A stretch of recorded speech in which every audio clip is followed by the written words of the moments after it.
Jeremy Frimpong is a player who last season was on the back end of a lot of criticism.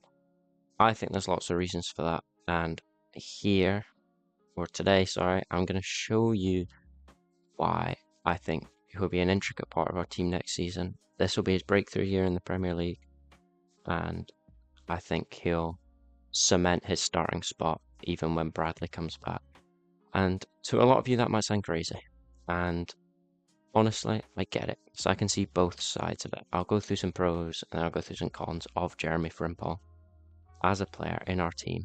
However, first of all, we've got what I think we would line up with if our first game was tomorrow.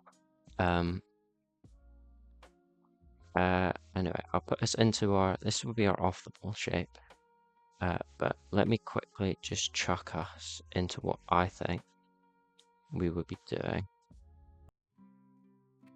There we are, under Iraola. And you saw that with, where is he? Kieran Morrison. You had Harvey Elliott in here as well, which I don't think worked because he also liked to drift towards the right. However, with Vates, who likes to occupy the left half space instead, it works with the kind of inverted forward, which ideally, whereas I have them up here somewhere, here we go. Magnus Agliush, and then we do this. I'll put him in for now. I won't be bothered putting in the other signings, but I think the introduction of Magnus Agliush could unlock Jeremy Frimpong. Agliush played in a 3-back system, which means he's used to having a guy on the outside of him overlapping, and he likes to use them. I'll move Kieran Morrison away for just now. And I think you could do that with Szoboszlai, but I think bringing in someone who has done it before, probably a bit more technical than Szoboszlai, more used to that role, Agliush would unlock the attacking side for Frimpong's game. Because if you look at, obviously no hate on one of the best players who've ever played for our club, but Mo Salah has always had Trent behind him, so he's never really had that overlapping fullback. You would almost have him up here, and then Trent would be just chilling there, ready to come into the box or whatever. Same with even Connor Bradley. He would always be Salah wide and Bradley underlapping. However, with a big change of system, change of players, I think it's why Frimpong didn't really work last season. Was because you need someone who's gonna suit to complement him nicely, almost a right-sided player who I believe to be Agliush. And I don't know if Agliush would work with Bradley, because it's almost like Engamoa or Gakpo or Munoz, whoever it is, will be this. They'll both be our kind of touchline, hugging wide players, with Vates and Agliush or Vates and Szoboszlai inside, providing service to them, providing service to Isak.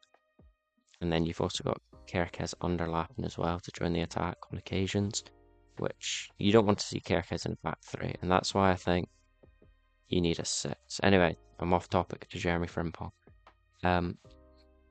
Yeah, I also think there's so many concerns about him defensively, but I think his best games have come at right back.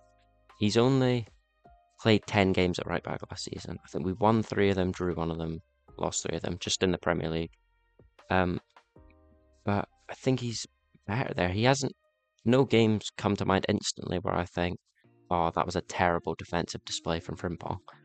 The only games I can think of where I've been watching it, I've been like, oh my god, get Frimpong off the pitch right now, are the games where he's playing right wing, and that's because he isn't a right winger, he's a fullback. And I prefer him as a fullback. You could argue, well, last season a lot of people say, oh, he's not been convincing enough last season, he's not showing us enough.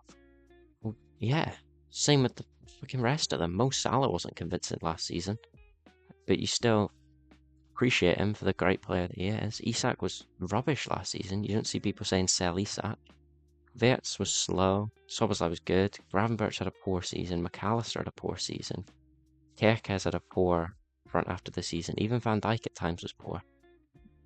More than half of our squad was poor last season. And I think this season now, when hopefully the players around him are playing a bit better, it's the right time to judge some of these new signings, such as Vets and Frimpong and Isak, just to name a couple. Because in a better system, better environment, uh, hopefully people around them firing on all cylinders, you'll be able to judge them better. A lot of concerns also about his physical attributes. I think he's 5'6" or 5'5". But I think his there's not in the league at the moment. There's not really that many physical wing. I guess so, but like you've got Semenyo, maybe Ryan, but the likes of Saka and I'm trying to think, Doku, they're not necessarily physical wingers, and I think Frimpong's pace almost outweighs what he lacks in physical attributes. And if you do beat him, if you do outstrength him, I think he'll just be able to run back. He's quicker than you. He's quicker than everyone. Also, I think it was trending on Twitter for ages was he attacks like a right back and defends like a right winger. No.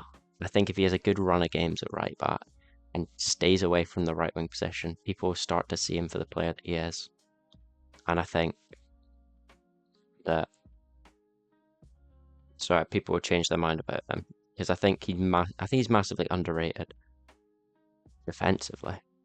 I think he's such a unique profile compared to all other fullbacks in the league. No one's as quick as him. No one's as kind of agile as him. I think if he just improves sort of maybe his cross, I think if he can improve his cross, he'll be much more effective going forwards. Defensively, I just think it's sort of like awareness, positional awareness. If he can improve that, then he'll be very good. He'll be maybe not a world-class fullback, but he'll be good enough to play for this football club. Another thing I mentioned is from the pre-season game. He had 2 or 3 instances where he wasn't great playing out from the back. I think he gave it away. He slipped and gave it away for their second goal. And then there was also a moment in the first half, I think, where he had it in the corner and he was trying to dribble and run and he got tackled. I think that's partly still adjusting to the system. That might just be me making excuses for him. Maybe he does need to improve on his sort of composure and his decision making when playing out from the back.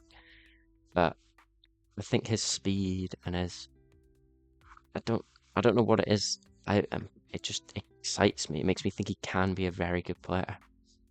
And I think he's shown, especially for Leverkusen, at the end of the day, he's an invincible with Leverkusen, and you don't do that by accident. So I think that's what's kind of been like the driving factor. And then Atletico Madrid, he was good. Marseille, I think he was good.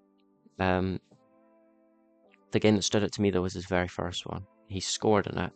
I'd be saying this otherwise, of course, because the goal was largely accidental and almost proves that he kind of lacks the quality across.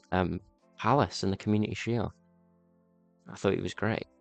And I know that's just a handful of games, but if he's only played 10 at right back, you've only got a handful of games to choose from because he's been injured quite a lot, which is, a little worry. But hopefully when you have Bradley back and then maybe buying a right back as well, or a centre back who can cover at right back, I think would be my bet, because then you can just mirror everything and do that. But anyway, besides the point. Look, if he can keep a clean injury record and Iraola plays him at right back, I think we could see the best Jeremy Frimpong again. However, I'm aware that's an unpopular opinion. I'm also aware that could be wrong, but I hope I'm right, and I think you're not a proper Liverpool fan if you also don't hope that Frimpong performs at the highest level, which he's shown he can, obviously. And yeah, I would give him this season. However, if again performances are poor, I'd get him gone. But I think other than his durability, his playing out from the back, and his defensive awareness and his cross, I know that's 4 very big attributes to a fullback's game. I think his pace and his kind of like ability to go forward and make a real impact. I think his dribbling's not good for a winger. That's why he's not a good winger. But for a fullback, his ability, the little shuffle he does and he takes on the outside, if he can just improve the quality across the end of it, we've got ourselves a player. But look, maybe I'm wrong for believing in Frimpong. Get involved in the comments. Let me know what you think, and I'll see you guys in the next one.